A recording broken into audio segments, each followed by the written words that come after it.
Hello, film fans. Welcome to the Film vs. Film podcast. My name is Martin Harries, your host. I'm a filmmaker on occasion, but mainly can't stop yapping about movies. On this podcast, every episode, I pick a topic from a film that's coming out at the cinema or on streaming. I pick a favourite film from that topic and battle it out against a guest to decide which film would become the greatest film of all time. If you enjoy this podcast, please leave us a 5-star review and subscribe. Please enjoy part 2.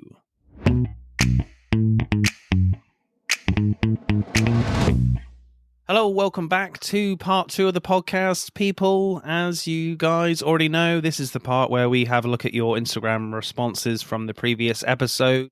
And that previous episode, of course, was related to Kingdom of the Planet of the Apes. So naturally, we talked Planet of the Apes movies, and Andrew Corns from the Revisionist Almanac podcast, and I might be saying his name again later on in the show, went with Rise of the Planet of the Apes. Anton Kinelov from Russia went with Planet of the Apes Revolution, which I guess is Dawn of the Planet of the Apes from 2014.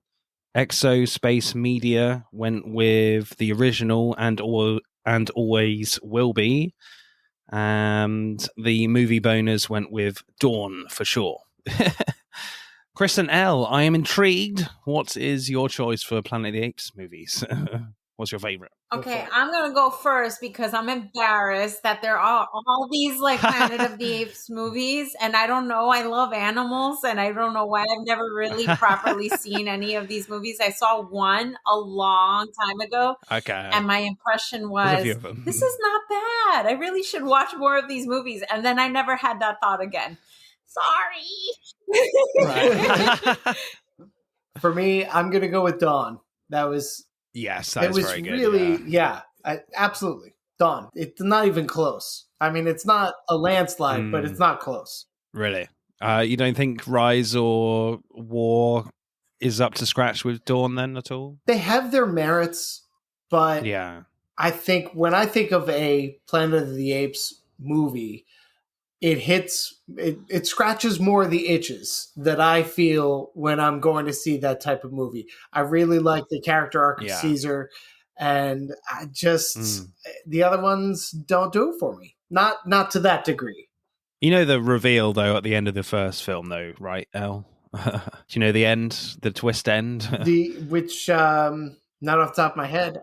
From this, I remember enjoying it a lot. Yeah. Yeah. Well, I think it's common knowledge, in the first movie, he sees, the Statue of Liberty at the end. Sorry. I thought you were talking. Okay. Yeah. I didn't realize you were talking about the Charlton Heston movie. Oh, right. Yeah. I've seen that one. That was the one I saw. And I was like, oh, yeah. I had pie hole face. Yeah, that's a huge, iconic ending. Yeah, of course. But you kind of, as we said on the podcast, it's kind of impossible not to know the ending now if you're trying to go into it fresh. Yeah. Yeah, maybe. I mean, that came out in what, 70, 71? 68. 68. Yeah. So maybe if you saw it back then, you could have had that moment of, whoa! Yeah. But, in my childhood... Now they put the Statue of Liberty on the poster. So. Right, exactly. But this is so sad. Like when I was never a Star Wars person, and and then it wasn't until my mid to late 20s that I started to get into it. So when I went to go see Empire Strikes Back and Darth Vader goes, "Luke, I am your father," I'm like, oh my God! I literally, I was the only person gasping in the theater, and everybody looked at me like, "What is wrong with this girl?" And I can't answer that question for you. I don't know what's wrong with me. I'm a big movie buff, and yet there are a couple of real classics there that I have totally missed. Yeah. Wow, that's a big gap not to know. Yeah, but I have caught up since then. I am a lot better at the Star Wars stuff. Yeah. Anyway, back to Anya Taylor Joy movies, and it is my turn, people. And I'm going with Anya Taylor Joy's kind of first film, I think, and certainly her breakout film in many ways, when she was fairly young, still a teenager, I think, and that is Robert Eggers' first movie from 2015, The Witch. And my God, when I watched this for the first time, it absolutely scared the shit out of me. I don't think my soul has left my body twice in one movie in a long time. I did get it back, thankfully. We were concerned. Yeah. This one is quite a ride and, yeah, insanely intense. And yeah, I love it. I unabashedly love this film. I am one of those weird people that really likes being scared. And yeah, there's definitely a few moments in this where I was quaking in my boots, like, whoa, I can't believe what I'm watching. Other films in contention for me, certainly like The Menu was definitely one. I find that was a really great dark comedy. Yeah, and the end is just kind of genius for me. Some issues, I think, but yeah, I still really like that. I haven't seen that much of other stuff, to be honest. She was in The Northman, right? Yeah, yeah. She kind of has a small role in that, role in New Mutants. Emma, I've not seen that one. So she's done and Peaky Blinders is a great TV show where she has a small role. So she's got a really interesting career at the moment. And I feel like, as you kind of said, Elle, at the start of this podcast in part one, that she's really beginning to break out and be like a huge movie star with Furiosa for sure. And yeah, but certainly The Witch is one where I first noticed her for sure. And my God, what a performance. So what happens in The Witch? Well, going to IMDb, as I like to cheat these days. Very much appreciate your one, Chris. A lot of hard work into that. But as IMDb states, a family in the 1630s New England is torn apart by the forces of witchcraft, black magic, and possession. And there's a goat in there. There's a rabbit in there too. Yeah. Yeah. You captured that quite beautifully. There's a couple chickens in there too. And a witch, of course. A few witches. Don't forget the trees. Yeah, right. There's lots of trees. A lot of trees. Abundant extras. Yeah. I'm fascinated, guys. What are your initial reactions to this one, The Witch? Elle? Okay. A slower pace for sure for a horror movie. I think the initial scene is really great where the baby goes missing, within a millisecond of her, playing peekaboo. Yeah. I thought that was a really great, strong start. And it takes a while, I think, to get to some of the scares and the certain shots, but there are some shots that make gorgeous movie posters in this movie. Oh, yeah. And I'm excited to talk about that. I think the acting is visceral, especially from Anya Taylor Joy. She is very intense and amazing for her age. And even the little kids the little twins that play her siblings, they did a tremendous job at just being these little beasts, these little, she calls them little beasts at one point, but they are these terrible little creatures. I would be very concerned if I was their mother, really. And the goats as well. I'd be concerned if I was the goat. Not the black goat, but yeah, the white goats. I'd be concerned if you were the goat too. Yeah. But the acting is very strong. It is very religious. So it definitely, if you're not religious, I'm not religious, it definitely annoys and triggers and grates at your nerves throughout the movie. The way that people talk to each other, judge each other.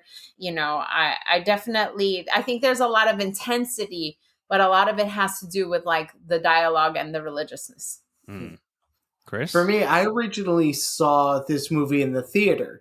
Wow. And I saw it with my ex, and I have discovered with this movie, as I've discovered with a few other things, that the company with which you watch something can greatly affect your opinion of the thing you're watching, or even your interest in it. So when I walked out of the theater, I was like, what a piece of crap. And when I watched it recently with Elle, I did like it better, but I found it to be very slow. Right. And so I'm going to say to you, the onus is on you to kind of sell me on what I may not have appreciated or understood at the time, because my walkaway impression is, all right, that's better than the first time I saw it, but still not something I would watch again. Really? Oh, okay. So you guys not like, I know Last Night in Soho is a horror, but technically, are you guys not big horror fans, or? We like horror. Oh my gosh, that's like my favorite genre. Absolutely. Right. Yeah. It's just the slow paced nature of it that. It's a slow paced nature. It has like kind of like it reminds me of like books like Scarlet Letter and like the other one, the one with the witches, like the Crucible. The Crucible. Thank you. Okay. It has that, that's that very like kind of colonial kind of feel to it, right? Like and that it's that agricultural backdrop. So it's definitely within that time period. I don't mind that, but the pace is slow, and I can appreciate the mystery behind the witch because they don't show you too much, but that, there is a balance, I think, between mystery and sort of showing all the guns, right? And like, I feel like they really like were a little cheap with like how often they would show the witch and her involvement. Okay. I think part of it is like, it's the mystery surrounding it, the is she or isn't she type of mystery to it, and I can appreciate that more than I actually enjoyed it in practice. Okay, right, let's get into it then and see. Yeah, let's get into it and see where you're clearly wrong now. Joking. So directing then, like the first 10 minutes does not shy away from the horror at all for me. Like the first thing you notice about the film is that the music has very slow build-ups to it, to being very intense and creepy. There are a lot of like shots where it feels quite still in terms of what's in the frame, but like the camera seems to be on the move a lot, and it's never that still, especially with like the wide shots we've just added, which just kind of adds to like the creep factor for me. But after like Samuel the baby goes missing, and all you see are these like horrible, very dark shots of this naked old lady doing these very strange things. You're never quite sure what's going on because of the angle and because it's so dark. Like there are some shots in this film that are just so dark you can barely see what's going on, and I love that. But what I found quite intense was waiting for each shot to come up, because there's just moments of just black and the music is still kind of pounding away, and it builds so much tension for me because each shot gets increasingly more horrible. Very scary stuff for me right from the off. Mm-hmm. Okay. I mean, you didn't feel that? Well, what I felt, I have a child, so do you have any kids? No, I do not. Okay, so I have a child, so in that opening sequence, the escalation of tension ended at the realization that the baby had died. Oh, really? Well, yeah. Okay. When you have a child that's missing, when you have an infant, and for some reason you can't find your infant for like 3 seconds, that's terrifying. But as soon as that child is 100% dead, then the fear is gone. And I had no emotional attachment to this baby. So at that point, the emotionality for me is gone. Wow. See, I didn't expect him to say that. I agree with you. The music, I'm an audio engineer, and I really listen very intensely to audio. And so the dynamics, first of all, in the audio of this movie the range is huge. The dialogue comes in very, very weak almost. It's hard to kind of, unless we're running with captions, which we did, like sometimes you'd miss a lot of this stuff, and they're speaking, very colloquially. And so they sound, they're muttering a lot of religious statements and stuff, and with their accents and everything is a little, you have to pay real attention. But the music, when it would come in, it just let you know, that, something very horrible and unsettling is going to happen here. And it was so shrill in some parts. I enjoyed the music very much, but I felt like it sometimes drowned like the dialogue and and everything else that was kind of going on, because it just had such a strong presence. Now, I loved that. Yeah, I liked that from the moment at the beginning of the film that the baby is already being churned. Yeah. And I mean, maybe I didn't put that right. But you said you liked it. Those are your words. It looked like jam. No, okay. It looked like preserve. No. But I like that. We're talking pretty horrible. Like we're talking horror movie now. Like, okay, there's no pretense here. This is the kind of movie that kills babies. And once you cross that line, it's like, you're waiting for more intensity to come. And I felt like that intensity kind of came too soon. Right. Like for me, like the death of a child is like the pinnacle. That's a third act. Right. Like it's something you warm up to. But now that you've kind of, blown it like so quickly, like everybody else who's like older and stuff, I'm not going to have the same sort of reaction to that. Especially maybe as a female, like whenever you see like little innocent babies, like, become victims, that is quite horrifying in itself. So like, these kids that are being like spoiled and awful, I'm like, they can go. Yeah. Yeah. I kind of get what you mean as well. Like, I guess you don't really get to know, well, you can't get to know a baby, but the baby's not really on screen for very long at all. And then it's off, and I guess it's, as you say, Chris, there is kind of some emotionality connection there, but just because it's a baby, because there's just so much innocence there, and it's just gone immediately. But I think for me, why I found it quite scary was just the rhythm of it, like, because it just felt so unnatural that I'm very much like looking at the imagery of like what the hell is going to come up next. And because there's these almost like black screen intervals, it just kind of fucked with me in that way of just like, what am I going to see next? Just those few seconds of just black kind of freaked me out. I'm like, oh God, what am I going to see next? What horrifying thing am I going to see next? And just the whole atmospherics of that. And I mean, frankly, really old people freak me out anyway, so maybe that was just part of it. So, yeah. So that was I can understand that. Yeah.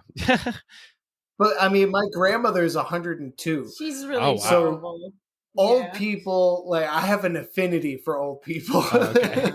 So you loved The Witch when it turned up. You're like, oh, that's a nice old lady. Exactly. I bet she wants some tea. Yeah. I love the little sequence where like Caleb takes Thomason to the woods to find the traps that they set earlier with their dad, and like the creepy rabbit shows up again, and Thomason gets bucked off the horse, and Caleb runs after the rabbit while Thomason wakes up and finds her way back. But Caleb goes deeper into the forest and gets lost. There's like a great little bit of direction where the camera is at a very like high angle on like Caleb's back while he's walking, so you can't really see much of what's going on, and it seems to stay on that shot for like too long in a good way. So Robert Eggers is really trying to hide what Caleb is seeing in front of him, and it just creates a lot of anxiety in your head of like you're not sure what's going on and what he's seeing. Then you get that great reveal of like Flower's guts hanging out, the poor dog. But as like the forest gets thicker, like the music gets louder to the point where you don't hear any of the forest like ambient noise at all. It's just music, but it's just kind of very gradual for me. But when this beautiful woman like appears in this red cloak, you're just like, don't trust her, Caleb. Just run. Run from the boobies. Yeah, exactly. They were like these huge knockers too. Yeah. Even I was like, ooh. But the music continues to build, and when they kiss and this old arm like jumps right out in front of you, I jumped out of my skin a little bit. Very effective. It's gorgeous. that shot. Because you never really expect a jump scare during like a kissing scene. Like something usually happens, not just in horror, but like something usually happens before or after a kissing scene, not like during it. So yeah, I found that really effective for me. And I thought, to follow up on your thought, what I think was more brilliant about the upward shot on the child was now you're in his perspective when he's approaching this house, this cottage. And now it's like kind of lowered, right? And you see it like from his point of view, this little Hansel and Gretel looking kind of house that looks very inviting and charming. Does it? I don't want to live there. But like, you know, if you're a kid and you're like a little lost, you know what I mean? And the first back then, right? Like this is a house that this is like well kept and, you know, and you're naive and he's very naive, not only naive, but horny. So like when this woman comes out, right, he's just like, he looks terrified. And I thought that was a really awesome sort of moment because he is intrigued, but he's terrified because he knows something is on a lower level is telling him that this is not okay. So I think that her buildup of coming out of the house so slowly to kiss him is also, there's so much tension in that moment. Yeah. So when that hand comes out, it really does give a beautiful sort of like jump scare, you know, because they really draw that out, you know, that moment when they kiss. I would give you that. And that means that she is the candy in this Hansel and Gretel analog. The candy. He wants boobies and she got them. I mean, I get it. But I mean, the fact that this is a well done jump scare, I do find jump scares to be kind of lower, you know, almost like cheap. And this came admittedly at a different moment, as you said, Martin. Like, I can appreciate that they went a different route and found a different way to surprise you with this jump scare. But for me, the bottom line is this is a jump scare. Yeah. And it's only going to be worth so much. And it's diminishing returns that each time there's a jump scare, and there's a bunch of them, it's worth less and less. Yeah. And I wish they had other scaring tactics in more prominence. Yeah. I mean, it's also like, you know, it's kind of like the white girl that goes into the basement. You know, you're like, come on, don't you have any sense? Like, they're living in a very rough area where their corn is not coming out the way they call it waste. It's not coming out the way they want. His parents do not look like people that are thriving and living well. They're gaunt. They're saggy. Out comes this woman who is very youthful, gorgeous, you know, in a red, striking, very clean outfit. And nothing in him is telling him run away. You know what I mean? Like there's something so wrong with this picture. And yet he continues onward, you know, to engage with her. Yeah, the allure of this beautiful woman is kind of too much for him.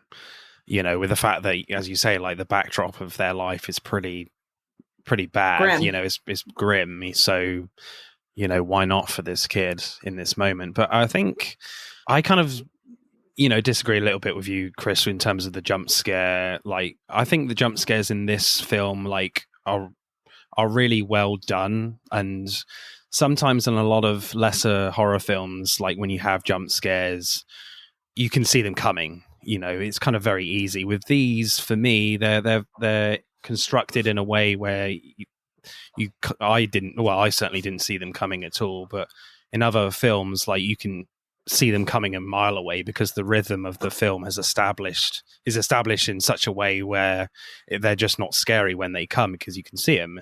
That's just the way the film is constructed. But with this, because there's a very deliberate pace here, and I think Robert Eggers is giving himself room to really play with that kind of scare. And yeah, I thought that one was kind of really effective for me. I think that one was more effective than the others. It was one of my favorite scenes, quite frankly. I think like the last few scenes are very like simple and slow, but very intense. Like after Thomasin's parents die, like Thomasin gets into this like small hut with like the black Philip, the black goat. But what's interesting is that the whole scene is pretty much just on Anya Taylor Joy's face. Then the goat starts like speaking. And then I thought that's probably very wise, because like seeing a talking goat would look stupid, but also it just adds like to the atmosphere anyway, not really knowing what Thomasin is seeing and like hearing, frankly. Then we get this like reverse angle, and on Anya's face again, that this very dark figure with black boots, black coat and a black hat is in the background, but again you can barely see him, which I found was great. So then it doesn't feel like a compromise not showing the goat talk. You know, maybe there's some sort of like alluring transformation going on here with the devil, or however you want to call that, demon, you know. So I found that really quite clever and atmospheric. Then, of course, when Thomasin walks to the woods naked to meet her new coven, like at the beginning, like the overwhelming element in the very last scene is the powerful operatic music. Amazing stuff at the end for me. Yeah, really atmospheric. That scene with Black Phillip, that was maybe my favorite. It definitely one of the top 3, if not my favorite. You know what? I'm going to ruin this for you guys. I just like when he comes behind, I thought it was cool, but because there was such a pirate kind of quality, I couldn't help but see Johnny Depp's Jack Sparrow. No. Like that. Come on. Oh, God. Did I ruin it? You ruined it now. No, I don't. Yay! I'm still seeing creepy dude in all black for me. So yeah, I just love the fact that you can barely see the dudes. Yeah, I thought that was really well done. I think they sidestepped at least a couple of landmines where it would have just fallen apart into hokiness and cheesiness. And I think that was an excellent decision. Yeah. And Anya Taylor Joy, even at that young age, because this came out in 2015? Yeah. Yeah. So even at that young age, she could hold that camera. Amazing. She could hold your attention and do well with it. So she was amazing. I think that was a number of really good decisions altogether. But my favorite scene is the one where the mother thinks she's reunited with her baby and she's breastfeeding. Oh, and then you see her unhinged and the reality of what that looks like, and it's the crow eating her breast. Yeah. And for me, I told Chris, if I could movie poster that and put that up on a wall, I probably would, because that is a stunning This is shot. why she's not allowed to decorate. Amazing. It's a stunning and very intentional shot, and so dramatic. And her mind, she's not happy. She's delirious. Because she's like laughing at the same time, isn't she? And in a delirious way that is so unsettling. It's not this like, oh, my baby's really returned to me. And she doesn't have that peace over her. She has been bewitched in the worst way. Yeah, my favorite scene or shot is that kind of that whole sequence. I think like definitely one of the scariest moments I think I've ever seen is when like Catherine wakes from like sleeping and all of a sudden Caleb just like turns up holding Samuel, and you're like, something definitely is not right here. Then the scene is intercut with the children locked in the barn, and you hear some noises. Then we cut back to Catherine, and she's like so happy to see Caleb and Samuel, and she starts breastfeeding, as you say. She starts breastfeeding Samuel, and because you know they're both dead, like the scene starts to like ramp up the dread factor in the sequence. When it cuts back again to the barn, the witch is just there in shot naked, munching away at a goat, and you're like, oh my God. But because it's so like dark, you're not really sure where her head is. You know, we have like a shot on the twins to then we cut right in close to reveal the witch's face, and it scared the absolute shit out of me when you see her face. It's so simply done and yet so terrifying. And before you have time to like recover, we see a crow eating Catherine's breast, and it's all bloody, and she's just laughing away like she's completely lost her mind. You know, to go from like a very effective jump scare for me to like a horrifying image of Catherine, it's quite a feat to make both those moments work equally well. Is amazing. Yeah, very strong. Did that work for you, Chris, or not? Not as much. I wonder if maybe there's a disconnect for me. Now, I in real life, I have gone to visit Salem, Massachusetts, the site of the witchcraft trials in the 1600s, I think it was. And I have an interest in these things, especially from like a historical standpoint, but I don't find them frightening. Okay. And I don't know if that's, maybe the difference of this side of the pond or versus that, or maybe it's just something in my upbringing. I actually did have a pretty conservative religious upbringing, which I've since moved away from. But I don't know. For The Exorcist also, I was interested in it from a movie-making history perspective, but I didn't find it frightening. And I think a lot of the same things are happening with this movie, that I can appreciate it more than I can feel it. Same here. Okay, so like religious horror is just not your bag. Is that what you're saying? Or... Yeah, I think it's more interesting than effective to me. Okay, there are other types of horror that I find really ramp up the dread in me and the suspense in me, and this, just for whatever cluster of reasons, didn't. I think we're a little desensitized here in the States. We just like watch so much violence constantly, so much like we call that Tuesday. Yeah, that's like that's literally not even lunchtime, and we're it's just like I've seen so many horror movies, especially foreign movies, and like the pace is a bit slow for me, and I do respect this movie in a lot of ways because, again, it's very intentional in its direction and the way they shoot things and the way that they frame these beautiful shots of horror, but they fail to horrify me. That I look at it and I go, that is stunning. You know what I mean? But like, and I have a great appreciation for it, but I'm not doing the thing that was intended, which is to scare the crap out of me. And I'm just like, no, we're cool. This is cool. Keep going. You know what I mean? She wants to decorate the living room with tableaus from The Witch. It's a very beautiful movie in a lot of ways, like visually. Okay, so The Witch is a decorating inspiration for you, then. I wouldn't say The Witch herself, like that thing with the crow. I would definitely, and though the kiss shot with the hand, stunning. Right. But I actually really did love. Now, I wouldn't get this as a poster, but I really liked when she's like, crushing baby parts in the churn, right? She's just like, she's making her preserves, right? And you see her saggy booty and like the background, her hair is like unwashed. And I'm like, I get it. You are a witch, and you are clearly doing things that normal people do not do, and people should be scared of you. And I really respect and love the shot. But does she scare me? I think if I was a baby, I'd be scared. Yeah, baby, I'd be scared. You know what I mean? Like, yeah, Cool. Right. I'm scared to ask this question.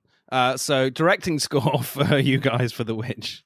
Let's see. What do we say? We have a 7. Straight 7? Straight 7. Straight 7. Not bad. It's good. But again, it's kind of failing to scare us. Like, Yeah. I mean, I scored it a 7.5. She scored it a 6.5. So for one rating, we took the average, and it was a 7 even. Yeah. You didn't add them up, no? No, we no, we didn't come up with a 14. But for me, a lot of it had to do with the pacing. Mm-hmm. I can understand that they want to give it atmosphere and they want to build that tension. But for me, since that was falling flat, it just kind of dragged. Yeah. And that's all on the directing. Agreed. I'm fascinated. Have you seen a lot of like The Northman and The Lighthouse? The Lighthouse, no. Okay. The Northman, yes. I thought The Northman had great pacing, great it. plot, great acting. Loved it. You seen The Lighthouse, Ellie? No. Is that the one with Ben Kingsley? No, Robert Pattinson and Willem Dafoe. Black no, and I white. haven't seen that. I reckon you might like that one a lot more than this then, because I think pacing is a little quicker. Again, it's like the acting is very intense, very different kind of style. And it's kind of hilarious as well as scary in that film as well. Mm-hmm. So I reckon you might like that one more than this. But I certainly love this one. I know we're on very different pages, but I just really appreciate, like, I love a slow build, and like the atmospherics really worked for me. And when the scares do come, it's because they're very because they don't come very often. I always find that scarier to me, and because they're simply done and just so effectively done for me, and without a lot of rhythm to it, you can't really get a grasp on like Robert Eggers' filmmaking rhythm. That I always find that more effective when I'm watching a film. Yeah. So I really appreciate that, because as I said, like sometimes with lesser horror films, like, as I said, like you can see all the scary shit coming a mile off, and right, and when it keeps coming and coming and coming, like in some slasher stuff, I'm like, it doesn't. Yeah, it becomes too much, and when it's very focused, and when it's very focused in this film, and when it comes when you least expect it, sometimes that's more effective, and I think that really works for me. So I'm going to go pretty strong, to be honest. I'm going to go like a 9.3. Wow. You're really going to offset us. I see how you're playing this game. I dig it, man. Did you see the others with Nicole Kidman? The others? I've not seen that for a long time. Same. But what I remember about that film is that it took its time getting there. It took like the whole movie to build up to a very scary moment at the end. And I'm curious if that was the kind of like build up that resonated with you. I don't remember much about that. I know the twist at the end, but I need to watch that film again. Yeah. I've seen a lot of horror films, and like I love Japanese films for that mystery, and sometimes they do draw out before they give you like a real good jump scare, and they don't provide you a lot of information on like a ghost or whatever, so that sometimes all you'll see is like a bunch of hair coming at you or something like that. And like for me, the pacing like is just about right in those movies, where I just feel like something is always around the corner here. I think we'll get into more like, the bigger issue with me. Okay. I think there was just so much less witch, that if there was a little bit more witch, I feel like I would have. I think there were times where I just doubted how much this witch was really involved. Well, that's the question of the film, is like, who is actually the witch in this? Is it Anya Taylor Joy, or is it the really creepy old lady? Right. Or are they the same? Right. Yeah, exactly. So I do love an ambiguous kind of theme through that. Right. Screenplay then. Let's get into it a bit more in the screenplay.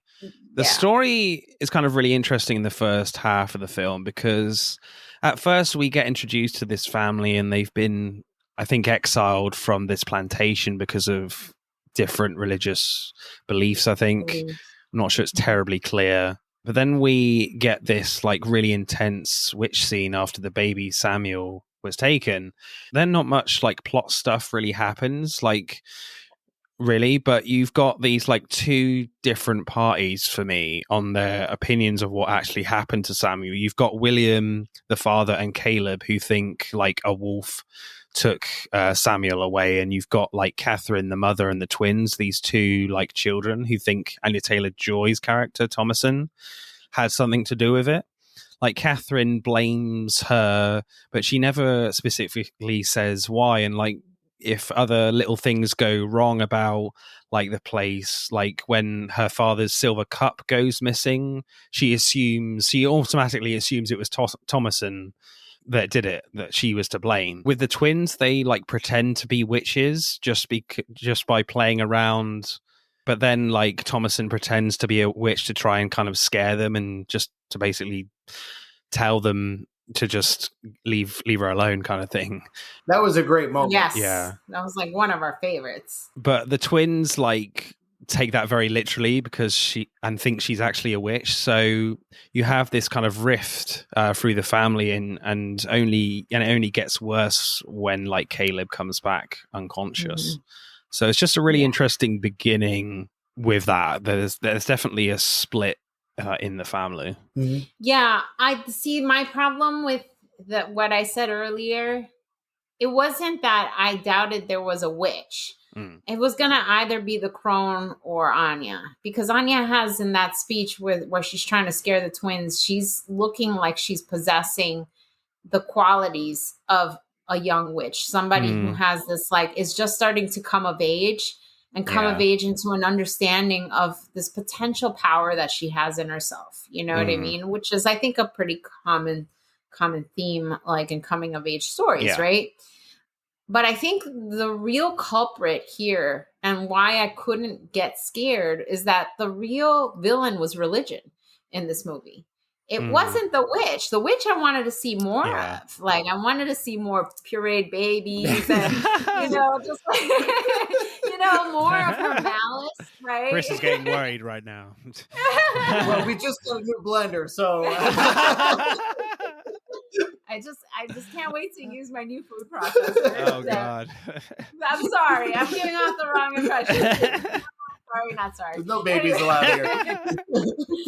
No, but like, so the real culprit here is religion. Religion makes this family so paranoid. They're just always pointing the finger at each other, always accusing each other of either the most stupidest thing, like you stole my cup, to like, you are a witch, you're possessed, you killed my baby. Like, you two are in cahoots with a goat. You were the reason why we were outcasted. Like, religion here is the bad guy. And in those scenes, I think what really kind of underscores that fact is that as the audience, that there's actually a rational explanation for what's going on here. Like in the case of the cup, right? That's the clearest example. Is what happened with this cup, and then the mother is thinking that something else is going on, right? And Anya Taylor Joy, she knows. Or Thomason, right? She knows what's happened with the cup, and she's just keeping quiet. And religion is thrown out there as a justification, as the rationale for what's behind the scenes going on. And you already know that behind the scenes, it was sold. Right. Case closed. Yeah. Right. Right. And like, everything was explained through this like stuff. Now, okay, the witch took the baby. The witch seduced Caleb, who I love, by the way. The character was if there was a character I really enjoyed, it was actually between him and Anya Taylor Joy's character. But like outside of that, it was very ambiguous. Like, you just didn't really see really what's pulling them apart. Is all of these accusations, all of this like finger pointing, and just like all of these assumptions about each other. The witch like leaves 75% of the movie. And it's just these people battling it out and bickering and everything. And it's really what I think comes to, be the demise of this family. Absolutely, yeah. Like the Twilight Zone. There are monsters on Maple Street where the aliens they do a little thing and then they watch as this little town tears itself apart. Right. Yeah, they can't really get away from it. Like, Anya Taylor Joy's character, in a way, is kind of...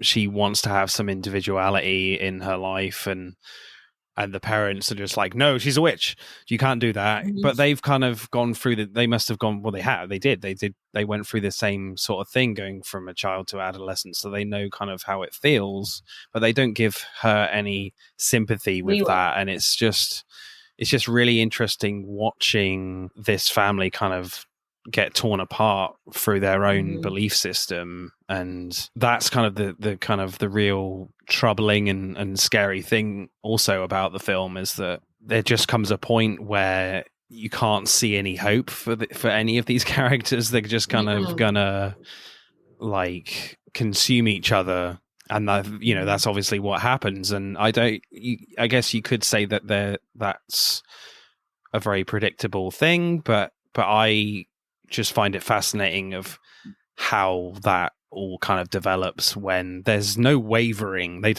I find that really interesting, the fact that there's no wavering of their belief system, regardless of what your own beliefs. It's just in this time period in America, like for these people, that was everything to them, God, Jesus, the whole thing. Like they live their devil. life devotedly to that, and when things go wrong, they're seeking help from their God, and it's not helping them yet. The Antichrist is taking over, and they just can't handle it, and it's just really fascinating from that point of view. Yeah, it's like religion from the beginning is the culprit here. Like the religion is the reason, and the differences in their ideologies is the reason they're outcasts, and like people do not do well isolated. And this whole family is by themselves. Nobody's buying their crop. They're not socializing. They're not going to the titty bar in the corner after hours. You know what I mean? They're not. The crows are. The crows are for sure. We're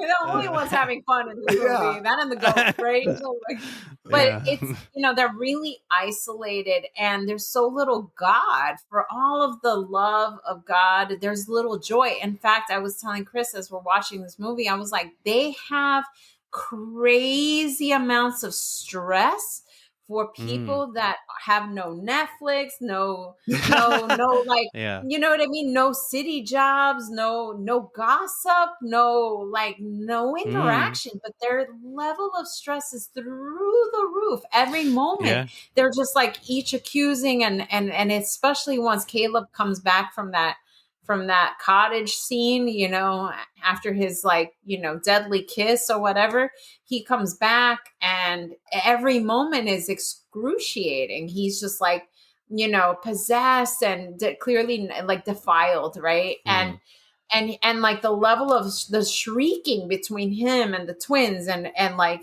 everything, it's so intense. I was just like, wow, like we live in this modern day where, we have a lot of conveniences at hand, but we live with like a lot of stress, right? Like, and at moments in our lives. And I was like, it's comparable sometimes, right? Like when you're going through a lot of stuff, like their level of stress was so crazy, being like in a place where there's like lots of forests, lots of trees, you've got your cattle, like you've got this life, a routine, and yet they were just like so, strung out. I don't know. I think like kind of like the most horrifying aspects of this aren't the witch or even religion, although religion's up there. Kind of the things that aren't overtly stated. This is colonial America, right? Mm-hmm. We had mountain lions. We had wolves. There's like so many different ways that you could die. They're outcast from society. So whatever medicine and technology they had available, they only had what they took with them, what they themselves knew. And then even worse than that is you got 3 kids. In the best of circumstances, these 3 kids are going to bury their parents, right? In another 20, 30, 40 years. They're going to bury their parents, and then they're going to discover that they are sexual beings and they don't know anybody except their siblings. And I find all of that to be a lot more horrifying than the gingerbread house in the woods. Yeah, and the incestuous undertones for me were stressing me out through this movie. Because like the brothers, obviously he's growing into adolescence. His sister has boobies. He's like fawning over them. And what really pissed me off was that the mother, when she's losing her children or she loses Caleb, she calls Thomason the seductress and accuses her of such a thing when Thomason was kind of like, what's going on with you, Caleb? Like, you seem different. You seem off. Like, she's trying to even play with him like a child, like tickle him and stuff. And it's just like the religiousness really pollutes their thinking. Everything's a fucking sin. Everything is, you know what I mean? They're not allowed to like grow up and be adults. There's only it's like they're terrible parents, really. I mean, just with the fact that they really are. With the fact that even like the dad can't hunt like he tries to shoot that rabbit and he gets the sparks in his eye, and the mother is like just so intense all the time and just wants to keep her kids in line, and as soon as when they are, as you say, when they are kind of both getting horny and like they want to express themselves how they want, and they don't have any friends, so frankly naturally they would kind of look at each other a bit differently because there's no other kids around. I'd even look at the goat like hey, what's the goat doing these days?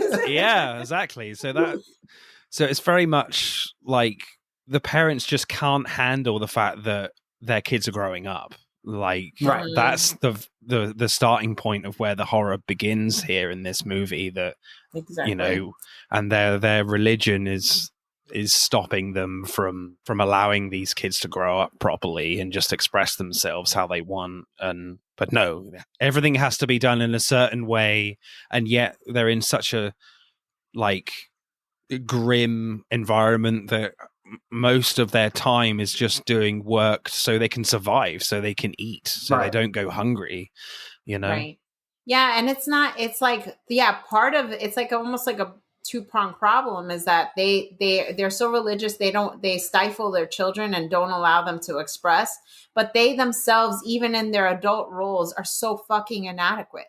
Like the father can't catch a damn rabbit for his life. He can't, in any way provide for his family. He's useless. He's selling things that mean something, to somebody else. You know what I mean? He's like, he's misstepping all the time, and he's never really called out for it until that one scene where Anya lays into him. She really, she gives him the truth, because he demands to know what the truth is, but he's talking about, are you a witch? And she's like, the truth is that you're completely inadequate and you suck at being dad and a man and, provider. Now, with the screenplay, there was a note on the film that said that I think most or all of the dialogue, I guess, was taken out of folklore. Is that the case? Because I can kind of give the screenplay some passes on a couple things if they have drawn exclusively on folklore. Apparently so, Robert Eggers did a lot of research with this and really sought out real stories and really had a very close focus on how these characters spoke. And I definitely watched it on subtitles, and I think I kind of do appreciate that and admire that they're not giving you a pass on like how these people were. He's not giving you any accessibility in terms of that. No, this is what it was like, dive in to this film. And I definitely appreciate that the authenticity is really there for me. And that's certainly down to the language. Saying that, like, we'll do like interesting lines now. There weren't that many that I wrote down, to be honest. For me, I've got, it's no ease to rise on a grey day. The devil holds fast your eyelids. And then I think my favorite one was from, I guess now we got to call him Captain Jack Sparrow, where he's you're welcome. Wouldst thou like to live deliciously? I think is my favorite. Yeah. And my favorite line comes in the same sequence, in the same conversation, a little bit after that, when she says that she doesn't know how to write, and he says, "I will guide thy hand." That was, I don't know, something about the delivery, or it was very ominous. Do you see a book before you or something? But I can't write. I will guide thy hand. I was like, oh, that is just a delicious line. I love the deliciously line as well. But I love the scene with Thomasin, convincing the twins that she's a witch. And she, she's just talking about what she's going to do to them. And she says, "How I crave to sink my teeth into thy pink flesh." And I was just like, oh man, I just see that so vividly. So screenplay score, Elle and Chris, what are you going for? Okay. So screenplay. I think we should bump it up a little bit because it's like pulling out of folklore. Yeah. So you can't hold the Everything. screenplay against itself, because of that reason. It's not its own writing, it's drawing upon writing that exists. Okay. So can we put a 0.4 on that? Yeah, let's do that. Okay. All right, so we're going to go with a 7.4. Okay. I'm so dismayed. Wait, how are you going to calculate this math? I was for sure I was going to win this episode. I'm not sure. Okay, 10. No. 11. I think certainly for me, I think the directing is better than the screenplay. And as I said, I really like this aspect, the fact that it's so rich in kind of this American culture in this time, and the language is really specific. I really like that. And I do love the fact that all these kind of elements are playing off against each other in terms of religion, in terms of their circumstance, and the fact that the family dynamics are just tearing them apart. And I personally love the fact that you don't see the creepy old witch very often at all. I love that it's so restrained. It makes it just scarier for me. So yeah, I am gonna go an 8.8 for me. Yeah, I still think it's pretty impressive from the writing point of view. Mm-hmm. But I think my favorite part of this film is the acting. And I loved the little scene with Kate Dickie as Catherine and Ralph Ineson as William, and they're tending to Caleb in this little room after Caleb has just come back to their home unconscious. Kate is talking about that ever since Samuel was taken, she just hasn't been able to feel God's love anymore. And before he was taken, God's love for her was incredibly strong, to the point where she says, I thought it far exceeding the affection of the kindest husband. And it cuts to Ralph Ineson looking like he's trying really hard to keep his cool, because there's just so much pressure on him to keep his family together. You can see his head shaking a little bit, just really unsure how to react to this. Whereas Kate is working through her emotions, getting all this dialogue out, and there's no doubt that she means every word of it. Just quite an extraordinary juxtaposition of performances, whereas Kate Dickie is just really out there, very emotional, whereas Ralph Ineson is really trying to keep it together, but you could really see that on his face.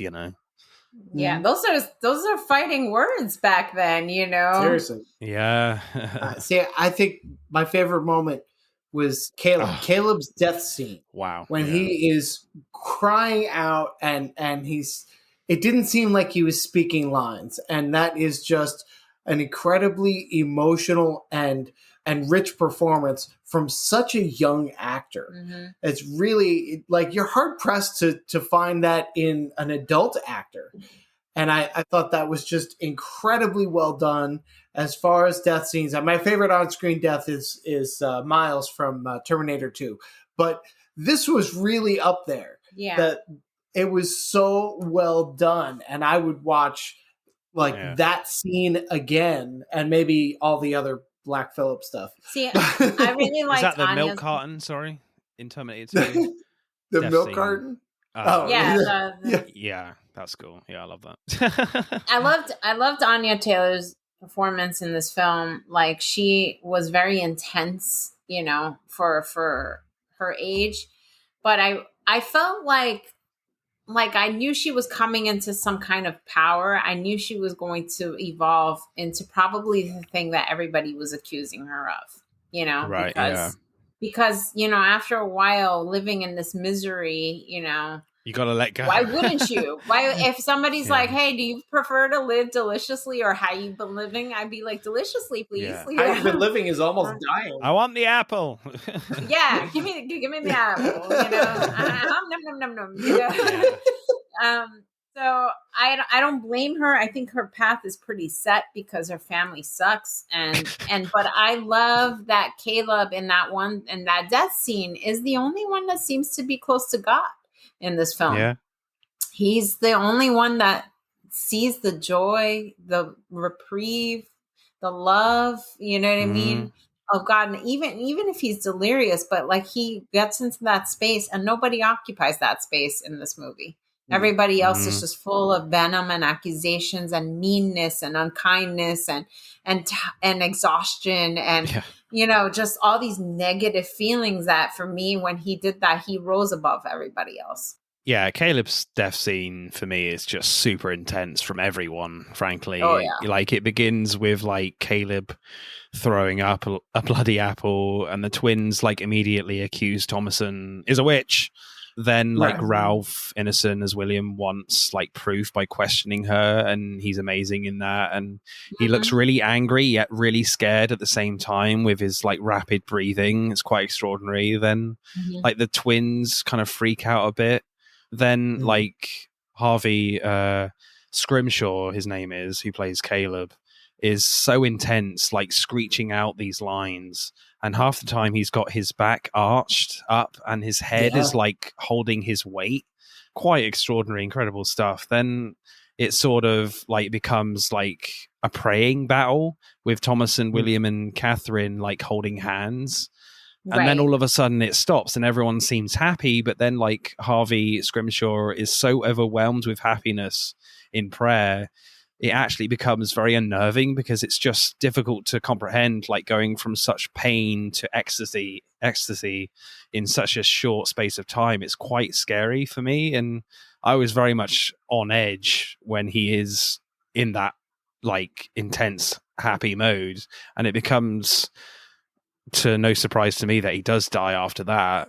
And then Kate Dickie like continues the intensity with her guttural grief, telling Anya Taylor Joy to get out, just an incredible scene for me. Yeah, that whole sequence was just great. I mean, Caleb stood out to me for the acting, but everybody in that scene and the directing of that scene, everything was crafted really well, I thought. Yeah. Kate Dickie is so creepy in this film for me. There's just like little moments as well from her that are just so brilliantly creepy, like when like William digs out the grave for Caleb and she just gets in the grave with Caleb hugging him and just gives William a look of disgust, like, why are you looking at me, leave us alone. And then the morning after, that really scary scene with her and the crow having a nibble, she's just lying in bed like with her eyes like wide open, and she just watches William get up, and she couldn't look more cold to me, like in her expression, and she's just got like a red patch on her chest as well, and just a very unnerving and vulnerable at times performance. Definitely. I mean, it's a mother losing their child, it's like the most unnatural thing, and it's like the grief makes you completely unreasonable. So like I like look at those moments and I feel an empathy for like wanting to embrace her child one more time in the grave, and she doesn't know what's happening when the crow is feeding on her. She's in another place. She's and then her coldness, probably it makes a lot of sense if she came to and realized that my child is dead and a crow just fed on me and bled me. Like I would be dead inside after something like that too. So I felt more empathy for her. I felt like, she didn't ask for this life. She didn't ask to be exiled. She didn't ask to be isolated. She didn't ask for the world on her shoulders. She didn't ask for this inadequate husband and these terrible kids, like, and then the light of her life, probably Caleb, dies, so I feel for her. Absolutely. Favorite performance, Chris? Who are you going for? Well, for favorite performance, like overall, I would go with Anya Taylor Joy. Okay. For a specific moment, like I said, it'd be Caleb. But I really think that she, in a longer term, like the term of the film, she really killed it. She filled these shoes and then some. And especially at that, I mean, how old was she at this time? Like 14, 15? Something like that, yeah. Yeah, Very she looks young. so young. That is an incredible amount of talent to have on display at that age. Yeah. So overall performance, definitely her. Elle? I definitely agree. I think because she holds most of this movie, she's the glue to this movie. Like every scene is really interactions with her. You see the growth and transformation from like, young adolescent girl to, a woman who has chosen to live deliciously and wildly in the forest, in servitude of the devil. Like she's come to learn her power, or is open to learning her power as a woman, as a possible seductress, and so like I feel like she has that beautiful arc, like really in her character, and that scene with the twins for me just clinches it. Like I just absolutely love how devious she is in that moment, and really owning it, and just like, and really it's the only time those twins are scared of anything. They're such shits. Like even when Caleb's dying, they're making it about them. Yeah. They're pretending, and they're having panic attacks and shit like that, and pretending like that all of this stuff is going on, or they're, you know what I mean? And they're making it about themselves, and they're called on it when the father picks up the child and he starts screaming, like, that the act falls, right? Like it falls apart. And so I'm like, they're really terrible kids, and I hate them. And so like when she's able to put the fear of God in them for like a moment, right? Yeah. I'm like, well deserved. Go, girl. Good for you. Yeah. Slow clap. Yeah, I think for me, I think I'll probably just edge it to Anya Taylor Joy as well. Yeah, I think, as you say, Chris, the fact that she brings such an incredibly emotional performance, balanced performance from such a young age is quite extraordinary. But yeah, a special mention to Kate Dickie. Very creepy. Definitely. So acting score, guys, what are you going for the witch? Acting score. Well, this conversation, I will say, I have enjoyed significantly more than the movie itself. Yeah. Okay. But in the course of this conversation, I think I would like to add 0.2 onto what No, I'm going to subtract so that it ends up being the same. I'm in favor of adding 0.2. You're like, I'm never having these two on again. What do you think of adding 0.2 onto that? Oh, it was already. Oh, okay. Yeah. Okay. I agree. All right. So we're going to go with an 8.4 for acting. And then adding the 2 points on No, that's 8.6. adding the 0.2. Okay. It was an 8.2. Now it's an 8.4. You got your additional points, okay? He's gotten greedy. He wants to live deliciously. Yeah. Where are them apples at?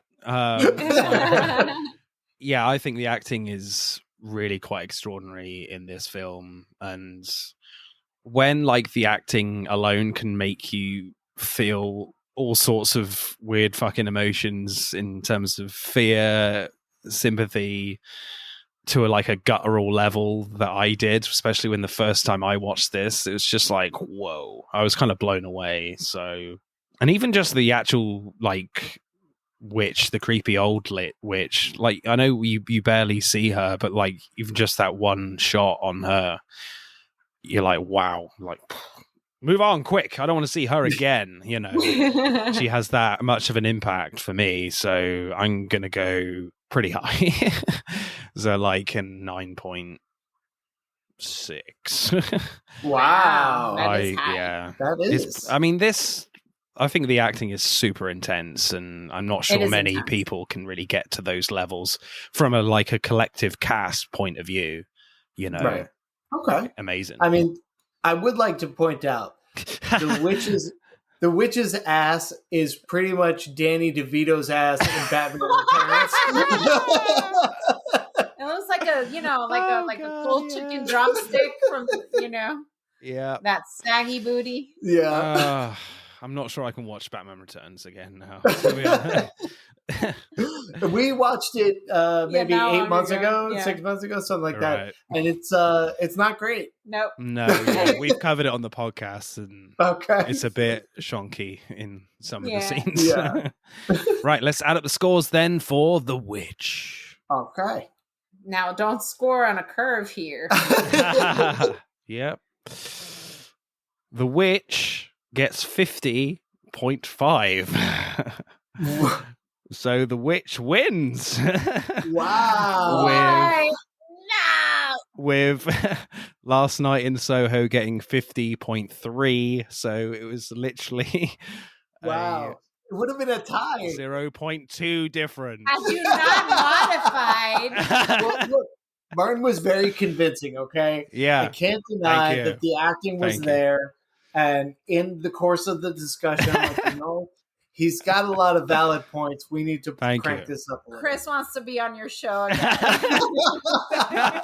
Elle is not happy. We love you, Elle. I would love to have you back on. And you, Chris. You're okay. Wonderful. Right. Next episode, as Hitman will be hitting Netflix as well as being out in the cinema. So we'll be talking Richard Linklater movies, and I'll have a returning guest from this year as well. The Revisionists Almanac podcast, always a tongue twister. So that should be a very exciting one if you like Richard Linklater movies. Guys, Elle and Chris from Spoil My Movie podcast, you guys have been amazing.